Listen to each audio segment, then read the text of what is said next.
Climeworks is running the world's first and biggest plant that is permanently removing carbon dioxide from the air.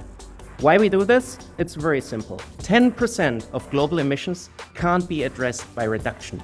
Those have to be addressed by carbon removal approaches like ours. And looking into the future, every company with a net zero target needs to implement the Climeworks approach in their climate strategy in order to achieve net zero on time.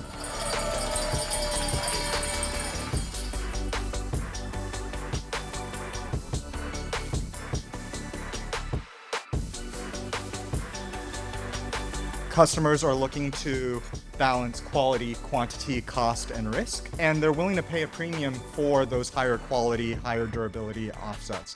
We're all in a very nascent industry. We're developing our sciences, our technologies, and things like that. And trust is the most important thing that we can establish right up front. If we can get the next 100 and then the next 100 Microsofts really being serious about purchasing durable removal at scale today, that will be the biggest lever in order to unlock that supply, because it gives the industry the confidence to actually execute projects and bring them in the field and also to finance them, quite frankly.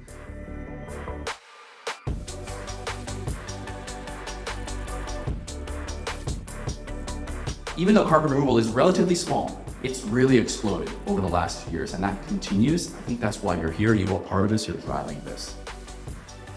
In my point of view, carbon removal and air capture have arrived. With this portfolio of the support we're getting in the DOE program and the project we announced in Kenya, that is clearly the most concrete multi-megaton portfolio. Today is literally the culmination of maybe 2 or 3 years of a dream, work, narrative building, lots of different conversations, trying to convince people that it is possible to do carbon dioxide removals in the global south, and not just nature-based stuff, which is what people tend to think about the south, but we can actually be at the cutting edge of the most cutting-edge technologies and the most forefront technologies as far as carbon removals is concerned. Our only pathway to keep this planet the way we aspire all to keep it is if we're able to combine reducing carbon as much as we possibly can, as fast as we possibly can, with removal technologies